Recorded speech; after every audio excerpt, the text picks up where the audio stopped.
It don't even sound. I want to put her on blast because she was telling me, she was saying to me that what I was asking for was crazy, and they wasn't spending money like that. I'm talking about you got footage, you got clothing, you got. I was doing footage. I had pictures, all the stuff that I had. You could figure out a way to pay a brother and stuff like that. And then I was telling her about some prices that I've already received, and I had the invoices to show it. And then she was calling me like I was lying. I'm like, yo, who do you think you talking to? You know what I'm saying? And she was talking about, there's no way nobody paid. Nobody what? I say, first of all you people come with these documentaries and stuff, the first thing you tell me, y'all tell these people out here that y'all don't pay, and y'all pay. You give, if you can make a picture look like $10,000, $15,000, you know what I'm saying? You can sit here and tell me that you're gonna pay me for my time sitting right down here with y'all. You understand? So then, one thing led to another, and I was like, all right, well then, F you, I spoke to 50, and then she said 50, and this is exact words that came out her mouth. 50 does not determine what goes in and go out of this documentary. Gene Deal just broke his silence, and what he's revealing has people stunned. The Netflix documentary about Diddy that everyone's been obsessing over. Gene says the most intense footage he collected never even made it close to the final cut because it was reportedly too controversial for the platform. And now he's hinting that he's ready to unload every single piece of material that 50 Cent allegedly had to censor. And this could flip the entire story upside down. You didn't click this video for the watered down version. You want the raw story, the part people have only whispered about, and that's exactly what Gene is finally putting on the table. Gene Deal, Diddy's former bodyguard who witnessed everything from arm's length, just sat down for a tell-all conversation, and this time he's not hiding behind polite silence. What I feel about the documentary, they left a whole lot of key things out. If they was gonna do something and they're gonna say in the reckoning of Sean Combs, the reckoning, or Diddy, the reckoning and stuff like that, it should have been a lot of people that we lost because of him. You know what I'm saying? It wasn't only Big. It wasn't only Tupac, you understand? For the atmosphere that he put those kids in. You got a guy named Anthony Wolf Jones, who was from Bad Boy, from its conception as doing security and being one of the financiers of Puff having to have some money to keep Big and Craig Mack around before he got to Clyde Davis. Here's the part most people don't know.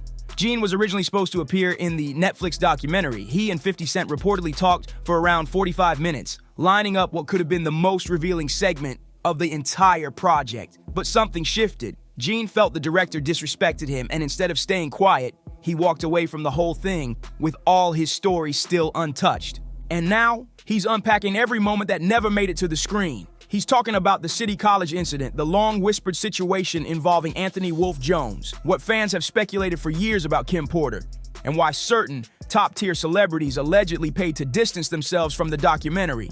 Every detail that 50 Cent couldn't or wouldn't include is finally bubbling to the surface. And it's happening right here. So before we dive into these new claims, you need to understand the chaos going on behind the scenes, because what Gene describes next is absolutely shocking. Was Puff, Heavy D, and Jessica. You know what I'm saying? Jessica was the reason why those kids lost their life, because she locked the door on those kids running down the steps. You understand? You could see her name in a news article, but they didn't mention nothing about her taking place, but they try to put Heavy D, God bless the dead, out there, and they put Puff out there. You know what I'm saying? She should have been the main one, because she is the one who locked the door on the kids. You understand? She is the one who locked the door on the kids, and all those kids lost their life. 50 Cent and Netflix just dropped the documentary, Sean Combs' The Reckoning, and it immediately shot to #1 because everyone wants answers. But here's the part nobody is talking about. The documentary is dramatic,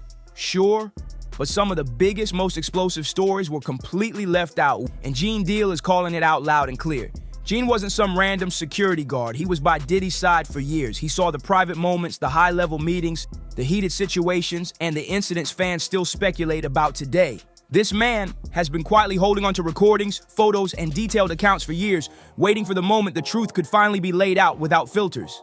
At first, Gene wanted to be part of 50 Cent's documentary. He thought this was finally the project that would stop the rumors, stop the guessing, and finally expose the full picture. He believed in the mission. He met with the director, Alex Stapleton. And according to Gene, that meeting went sideways fast. Gene wasn't trying to show up alone. He wanted to bring the full story, so he tried to create a package deal with two men who were there from the very beginning, Tim and Kirk Burrows. Between the three of them, they could trace everything from Diddy's early days, to the street era, to the rise of Bad Boy, to the business moves, to all the behind-the-scenes drama fans still argue about. So Gene asked for $50,000 for all three of them together. Not each, just the entire package. Which, honestly, considering the decades of history they had, sounded reasonable. They weren't offering gossip, they were offering context, proof, and first-hand recollections. But this is exactly where things spiraled into chaos. Alex Stapleton, the director of the documentary, reportedly told Gene something that caught him completely off guard. According to him, she said 50 Cent didn't control what was included in the documentary, didn't decide who got paid, and wasn't the one calling the creative shots. Gene claimed she made it sound like 50's name was being used more for visibility than for actual authority, and that immediately rubbed him the wrong way. Gene felt straight up dismissed. He brought invoices, showed examples of what other major productions had paid him in the past, and tried to prove he wasn't just making random demands. But according to Gene, the director pushed back and even suggested he wasn't being honest about his past work. Think about that.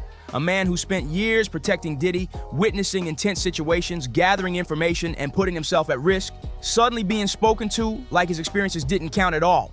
And then the situation took an even stranger turn. Have you seen that, the documentary, the 50 Cent? No, I haven't seen it yet. For Diddy? I haven't seen it. Oh, man, you working Everybody hard. telling me you got to see it. Yeah. I haven't seen it. Yeah, Part of me don't want to see it. You probably don't. Because it's all skewed, man. Like when you put stuff together, you create whatever narratives you want to, and at the end of the day, everybody being programmed. You know, right now the man's serving time. Right. You know, he went before the court. The court said this, and everything is God. But God said this is what he got to do. He got to do 5 years in the pen. Let him do his 5 years. While Gene was trying to put together a fair deal that included Tim and Kirk Burrows, he found out Kirk was reportedly making his own side arrangements. Classic industry move. Everyone scrambling for their own angle while pretending to be on the same page. Gene felt like he was trying to keep things fair, while someone else was playing a completely different game behind his back. So Gene walked away. He refused to participate under those conditions, and that's a huge reason why the documentary feels like it's missing key pieces. The man who had some of the deepest first-hand knowledge wasn't involved at all. But now, Gene says he's ready to reveal every detail that never made it into the Netflix version. And the first thing he wants people to understand is something the documentary barely touched: how Bad Boy Records was truly structured. Because this part sets the tone for everything that came next, that this is where everything suddenly makes sense. Kirk Burrows, the same Kirk Gene mentioned earlier, originally owned 25% of Bad Boy Records when it first started. Diddy held the other 75%, but here's the part that caught Gene's attention. According to him, the entire ownership was placed under Diddy's mother's name, Janice Combs, instead of Diddy's. Why would a rising mogul avoid putting his own company in his own name? Gene claims the move was strategic, a way to avoid being personally tied to legal problems that were expected to surface after the City College incident. We'll get to that story later, but just know this: there was a major tragedy at an event connected to Diddy, and numerous families were preparing legal action. So keeping Bad Boy out of his personal name meant less direct exposure. From Gene's perspective, it was calculated, cold but calculated. But the story doesn't stop there. At some point, Diddy reportedly decided he wanted Kirk's 25% as well. And according to Kirk's own account in the documentary, the situation turned intense. He claimed Diddy confronted him while holding a baseball bat and pressured him into signing over his share. Kirk later attempted to take legal action in 2003, but the case didn't move forward because too much time had passed. Just think about what that means. Kirk wasn't some assistant or background figure. He helped build Bad Boy Records from the ground up. He was there for the early days, the ideas, the foundation, the grind, and after all that work, he says everything was taken from him through fear and pressure. At one point, he even described going through serious financial struggles while the company he helped build skyrocketed into a global powerhouse. The documentary mentioned this situation, sure, but they barely scratched the surface. Gene says the real story goes much deeper, and that's exactly what he's ready to explain next. You got that footage of Diddy. I figured most journalists would not disclose their sources. Does he know y'all have this in the doc? I would doubt he knows. So when this airs, that'll be the first time that his legal team, Diddy, that everybody knows that this footage is now seeing the light of day, perhaps. Gene Deal could have connected every dot and shown the full structure behind the moves Diddy allegedly made, including why so much was placed under his mother's name and how that protected certain assets from lawsuits. But none of that depth was included in the documentary, and now people are asking why it was left out in the first place. And this is where things take a darker turn. Gene Deal insists that one of the most serious stories, involving Anthony Wolf Jones, was almost completely erased from the final cut. Wolf wasn't just another employee. He was Bad Boy's head of security from the very beginning, long before major record deals or corporate partnerships. This man was inside every room that mattered. Wolf was loyal, trusted, and deeply involved in every stage of the empire's rise. He knew the behind-the-scenes deals, the tensions, the payouts, and the situations fans still debate today. According to Gene, Wolf understood the entire ecosystem. Who protected who funded what, and what went on at certain private events. He had a level of insight almost nobody else had. Gene claims the documentary team simply wasn't equipped to tell Wolf's story properly. He says they didn't investigate the right people, didn't gather enough records, or possibly chose not to include what they learned. And because of that, the public only got a watered-down version of what Wolf meant to the entire Bad Boy operation. Wolf eventually lost his life in an incident involving someone connected to BMF, the Black Mafia family, one of the most notorious crews in hip-hop history. And Gene alleges there are unresolved connections between that tragedy and Diddy's decisions leading up to it.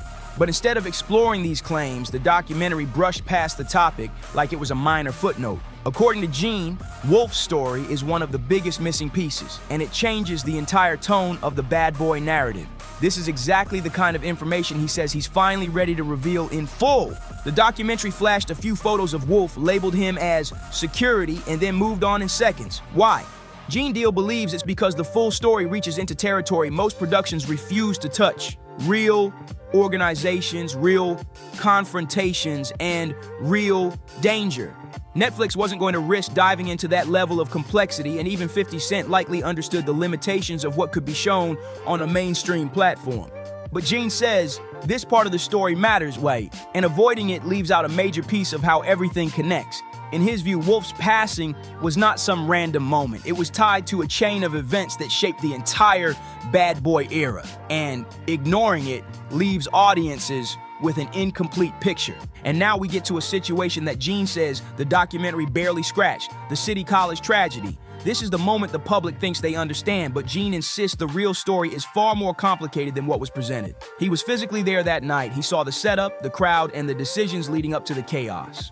December 28, 1991, Diddy organized a celebrity basketball event at City College in New York. It was marketed as a big charity night with major names attached. Heavy D was involved, and celebrities like Mike Tyson, LL Cool J, and others were expected to show up. The building was absolutely packed. Originally, Gene's security team was hired to manage the outside crowd. They had 18 trained men, dogs, barriers, and a full system in place for crowd control. Gene knew what could happen when major celebrities arrived. In Harlem, energy gets high, people rush doors, and the crowd can get unpredictable. He was prepared for it. But according to Gene, the day before the event, Diddy approached him with an unexpected update. Heavy D reportedly didn't want Gene's team working outside anymore. Just like that, the entire operation was removed. No trained outside security. No crowd barriers handled by professionals. Everything that had been planned was suddenly gone. So when the night came, the situation spiraled. The crowd grew beyond capacity, people rushed to get inside, and the environment became chaotic in minutes. Gene says the documentary hinted at the tragedy, but it never showed how many layers of warning signs were ignored beforehand. And according to him, the real story behind that night is far more intense than what Netflix was willing to include, and he's just getting started. The crowd outside City College was out of control.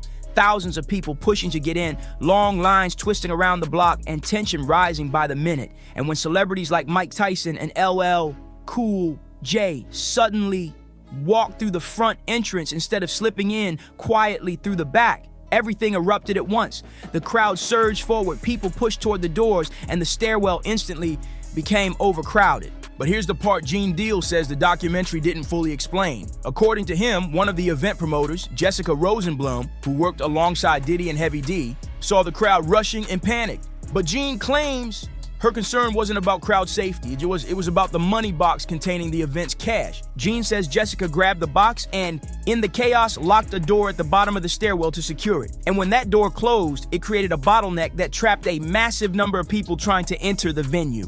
That decision, according to Gene, made an already dangerous situation far worse. The tragedy that followed is something Gene has never forgotten. He says he tried to reach the stairwell but physically couldn't push through the crowd. He had to sprint around the entire building, enter from another hallway, and start unlocking doors from the inside to relieve the pressure. But by the time he finally made it inside, the situation had already turned devastating. Gene describes seeing multiple young people in distress, with emergency responders desperately trying to help them. He even attempted to help one teenager who wasn't breathing, trying everything he could to assist until medical professionals arrived. Despite the efforts, lives were lost that night, and it's something that still weighs on him heavily decades later. Gene remembers seeing the older brother of one of the young victims completely shattered, repeating that he had been responsible for bringing his sibling to the event. The guilt, the chaos, the heartbreak, it was all right in front of Gene, and he's carried those memories with him ever since. And here's what Gene emphasizes. He believes the documentary left out critical context about who made what decisions that night. In his view, there were specific people involved in the event's organization who should have been questioned more deeply, but weren't. And he's frustrated that Jessica Rosenblum's role, as he remembers it, was never truly examined in detail. Her name shows up in old articles, but that's where the accountability ends. No follow-ups, no deeper questions, no fallout. The documentary touched on the City College tragedy, but it narrowed the narrative to Diddy and Heavy D, while completely sidestepping Jessica's involvement, the decision-making before the event, and the fact that Gene's entire security team was unexpectedly removed the day before. And the most important part, the claim that someone locked the door during a crowd surge, never made it into the story at all. Gene wanted to tell this part, he tried to tell it, but when the final cut dropped, his entire account was missing, and viewers were left with a polished, simplified version of events. That's why you have to ask yourself, why did Gene really walk away? Because according to him, the chaos behind the scenes was just as explosive as the stories he was trying to share. Gene set up a full package deal, 3 men, each with their own piece of the puzzle. Tim could speak about Diddy's early life and how everything started. Kirk understood the business mechanics, the contracts, the deals, and the empire building. Gene had the street-level perspective, the confrontations, the security operations, and the incidents most people only heard rumored. Together, they could have delivered a complete timeline from day one to superstardom. But then, according to Gene, director Alex Stapleton started moving differently. She told him his payment request was unreasonable, even though he showed her invoices from other major productions that paid him similar amounts. He had physical proof of past compensation, but she dismissed it, and then she said something that shifted everything for Gene. She told him that 50 Cent, the public face of the project, wasn't actually the one deciding what went into the documentary. He wasn't choosing which interview stayed, who got paid, or what version of the story the audience would see. His name was attached, but the creative control was elsewhere. For Gene, that was the red flag. He felt like the people who really knew the story were being pushed aside, while the narrative was being shaped by people who weren't there and didn't experience the events firsthand. And that's when he realized this documentary wasn't going to tell the full truth he wanted to share, so he walked away. Gene says the director told him straight up, 50 Cent doesn't decide who gets paid, and he doesn't decide what goes into the documentary. According to her, 50's name was mainly being used for visibility and branding, not for creative control. And when you really think about that, it's wild. The entire documentary is being promoted as if 50 personally drove the investigation, as if his rivalry with Diddy shaped the narrative. But behind closed doors, Gene was being told he wasn't making the decisions. For Gene, that was a slap in the face. He's been telling these stories for years on his own platforms. He has photos, recordings, documents, and firsthand experience. And yet the director acted like his contribution wasn't essential. Meanwhile, Kirk Burroughs was reportedly making quiet side deals, calling Gene and trying to convince him to lower his price, all while negotiating his own contract separately. Classic industry behavior, while people smiling in your face, while working angles behind your back. And at that point, Gene had enough. He told them to forget it, walked away, and that decision is exactly why the documentary feels hollow in certain chapters. So many critical stories never made it in, because the one person who could explain them in detail refused to participate after feeling disrespected. And here's something that viewers immediately picked up on. The documentary barely addressed Kim Porter, Diddy's former partner and the mother of his children. Kim passed in 2018 at only 47. And the official explanation was pneumonia. But fans have continued to ask questions over the years, because Kim was close to Diddy for decades and had deep insight into his world, personal, professional, and everything in between. She knew about the relationships, the business moves, the tensions, and the behind-the-scenes dynamics that shaped Diddy's entire orbit, but the documentary mentioned her only briefly, without offering real context, background, or reflection on how important she was to the story. Kim Porter was connected to Diddy for years, personally and professionally, and she saw everything up close. She was around the major parties, the high-level business meetings, the tense moments, and the private conversations that shaped the entire bad boy era. Then, in 2018, she passed suddenly at only 47, and when the documentary covered her, it barely scratched the surface. According to multiple insiders, the documentary team intentionally avoided going deeper into Kim's story because it was considered too sensitive, too personal, and too complicated to explore fully. Gene Deal says he had valuable insight. He knew Kim, respected her, and even protected her at certain events. He claims he had information that would have added context and clarity, but none of it made the final cut. Instead, the documentary showed a few photos, mentioned she was the mother of Diddy's children, and moved on. For someone who played such a significant role in his life, that felt like a major gap. Unless, as Gene hints, there was a reason they didn't want that topic explored on camera. And here's where things get even more suspicious. Diddy hosted massive events for decades, legendary parties filled with A-list actors, musicians, athletes, business figures, and people from every corner of the entertainment industry. These gatherings were part of his entire brand. Everybody knew about them, everyone talked about them, they were the center of celebrity culture for years. So why doesn't the documentary show any of these celebrities? Why isn't there a single major name discussing what those events were like? Why didn't they include stories from guests who were actually there? Are we really supposed to believe Diddy threw hundreds of these exclusive events packed with famous people and not one celebrity had anything to say? Not one experience to share? Not one story worth mentioning? Come on.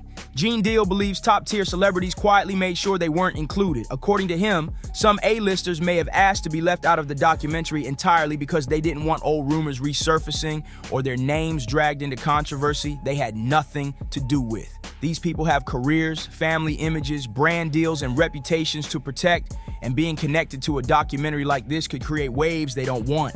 Gene says a lot of A-listers didn't want their names anywhere near this documentary because even being associated with Diddy's past could spark massive problems for their brands, families, and public image. So, according to Gene, some of them quietly made arrangements to stay completely out of the story. And from his perspective, 50 Cent, being a businessman first, understood the value of avoiding unnecessary fights with people who weren't the target of his documentary. His focus was on Diddy, not on blowing up unrelated careers. But that decision also means something important. The documentary is a filtered version of the truth. It protects certain people, softens certain corners, and avoids stories that would have pulled powerful names into the spotlight. Gene sees this instantly, and he's vocal about it. And speaking of celebrities choosing silence, look at what Marlon Wayans said when someone asked him about the documentary. His reaction was very telling, and Marlon said he hasn't watched it and probably won't. But then he added something that instantly set the internet on fire. He called the documentary a narrative. He said when editors put footage together, they can shape whatever story they want, and that people are being programmed by what they see on screen. Why would Marlon say that? Is he defending Diddy? Is he calling out the documentary for being one-sided? Or is he distancing himself from the situation altogether? Because here's where the speculation kicks in. Fans online have been talking for years about Marlon and Diddy's friendship, their club appearances, their private circles, and how often they popped up at the same events. Nothing proven, just long-running whispers in the entertainment industry. So, when Marlon suddenly refuses to watch the documentary, starts using words like narrative, starts talking about audiences being programmed, it really makes you wonder what Marlon knows and who else knows things they won't say. Gene Deal hints that he has insight involving multiple celebrities, including people close to Diddy, but none of them wanted their names anywhere near this documentary. They stayed out of it, stayed quiet, and made sure their stories didn't end up on camera. Now we get to the most controversial part of this entire documentary, the footage. The behind-the-scenes clips of Diddy in the days leading up to his arrest. Everyone keeps asking the same question: where did 50 Cent get that material? The documentary shows Diddy inside a New York hotel room talking to his lawyer on speakerphone.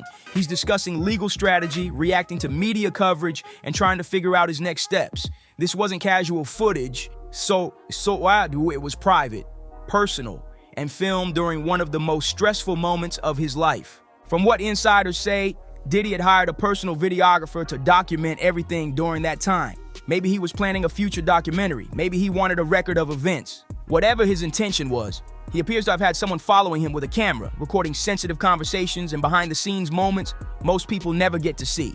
But here's the issue, that footage wasn't supposed to be public. It reportedly belonged to Diddy, not the videographer. Contracts were signed, NDAs were in place, and somehow, some way, 50 Cent ended up with copies of those recordings.